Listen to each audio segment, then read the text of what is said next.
Morning, all. All right, so preview and some news of the day for all you fine people, time of day. I also want to start off with saying that going through the power rankings, well, it's got to be November because there are some complaints I'm seeing about where teams are on the power rankings. I'm also going to say this: I don't care where teams are in the standings. I've said this every year. I'll say it again right now. The standings do not matter when it comes to power rankings. If power rankings are dictated by standings, they're not power rankings. Power rankings are meant to say these are the teams that right now are playing the best hockey. There are various factors I use to make that decision, and I've never really wavered on that, and it's not going to change. The moment that I'm going, oh, I'd better look at the standings before I do my power rankings, I'll stop doing power rankings and I'll do something else instead. So that being said, we got two games tonight in the NHL, starting with at 6 o'clock Eastern, 3 o'clock Pacific, the Florida Panthers in against the Columbus Blue Jackets. So an hour earlier than normal. This is the first of three meetings. They'll meet again December 13th as well as April 1st. The Florida Panthers are 9-7-2 on the season. Matthew Tkachuk, 7 goals, 17 assists for 24 points. Reinhart, 5 goals, 3 assists, 8 points. Reinhart has started putting it together. On the Columbus side, they are 6-10-1 on the season. Sillinger, 2 goals, 3 assists for 5 points. And I think Sillinger's been playing better lately, so we'll see if he gets on the goal sheet. Bemstrom's been up for 5 games. He's got 2 goals to go with an assist for 3 points. His overall numbers aren't bad, and his defensive numbers seem to be all right too, so I think he's earned a spot to stay in the lineup. Then at 7 Eastern, 4 Pacific, we'll see the Pittsburgh Penguins in against the Chicago Blackhawks. First of two meetings. They'll meet again in Pittsburgh on April the 11th.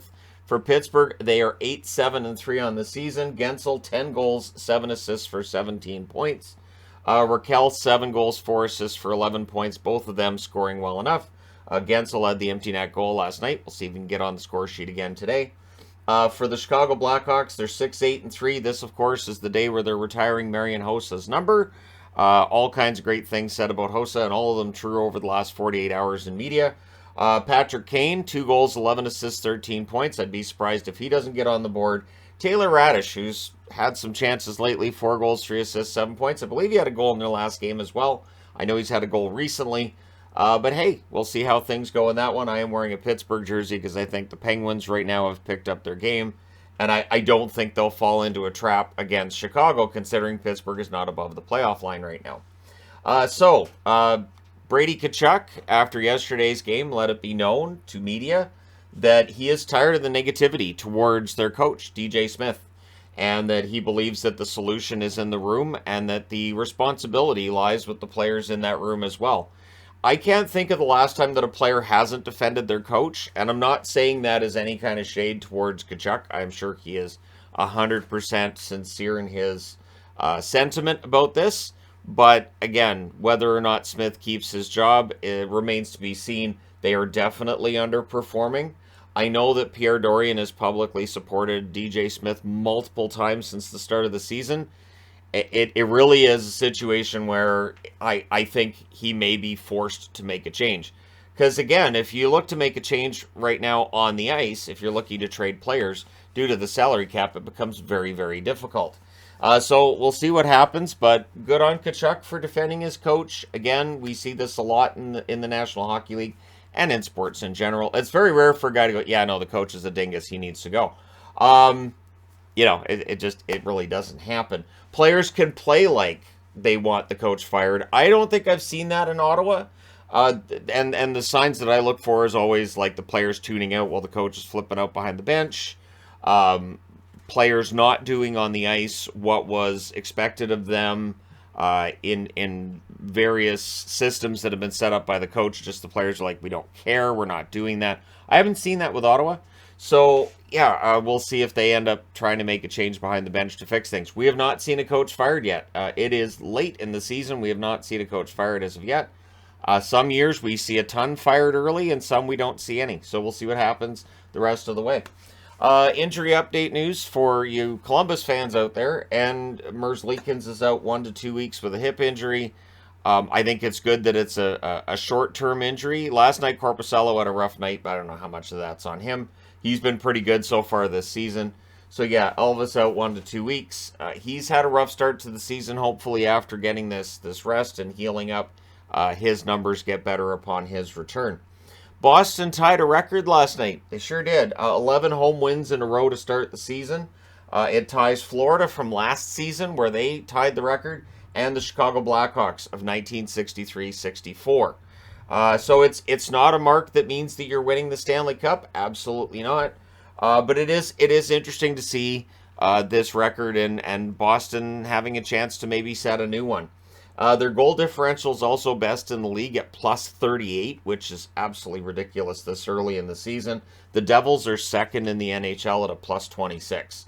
So overall, Boston's start has been, like, the first quarter of the season's been amazing for them. We'll see if it can continue this way. I don't see them being able to keep up this pace, because I don't think there's a team that can. But yeah, it's been fun watching their games thus far this season. Again, I say that as a Boston fan. Yesterday was, of course, the first day of the season with 15 games in the NHL. It's not the only one. There are a few. Last year we had one day with 15 games, and it was the last night of the season. This year there's multiple days with 15 games. There are none with 16, though. I'm actually surprised that in the first 2 years where they could have a 16-game night, have all 32 teams playing, it hasn't happened. So yeah, last night I guess all throughout the day with the 15 games and 30 teams playing, they had a moment of silence before each game in honor of Cancer Remembrance. This Hockey Fights Cancer moment. Hockey Fights Cancer Month continues.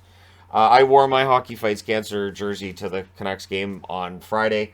And honestly, it is a good cause, and it's one of those things that the NHL does that I think is great. Of course, this is the time of year too where I also tie into the charity that I support, that we posted about on the community page, the West Coast Kids Foundation, which is a really, really great charity. I do donate to it as well, and I've had really good years with them before, where I know that families have had a much more, not an easy experience, but a better experience because of the help from West Coast Kids. So they help the families of children that are going through cancer treatments. It is a very good charity. And so I figure the tie-in with Hockey Fights Cancer, it absolutely works. So again, I'm just throwing that out there. It is on the community page if anybody's able to. And I know it's a hard time financially for a lot of people right now, which is part of the reason why they reached out to me and said, hey, it's been tough on our end. So I figured I might as well throw that out here in this video, and the community post is still there as well.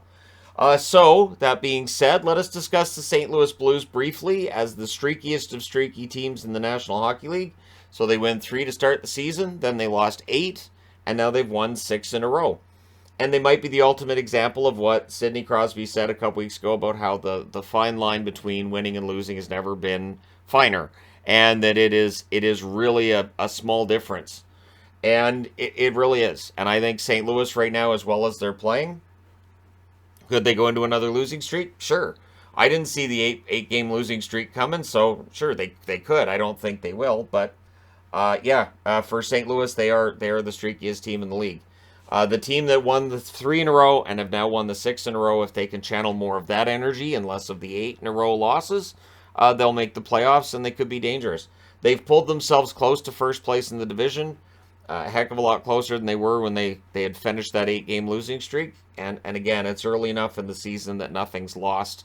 But St. Louis is an interesting one to follow.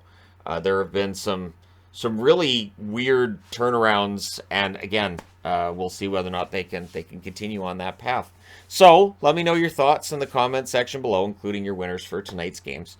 I also want to say, too, I did see a comment about, and it's Toronto, but I know there's other fan bases, too, of, you should talk more about Toronto, because that's where most of your fans are from. That's where you get a lot of views from. And that's never been what this channel's been about. When I started this channel as a hockey channel, it was, okay, I'm covering all 32 teams.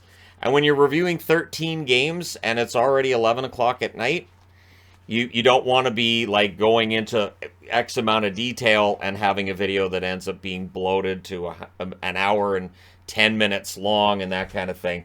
And just, that kind of ridiculousness. So I wanted to get that done, get the power rankings done, get them posted so I could turn in. So I could get up and watch Ecuador and Qatar.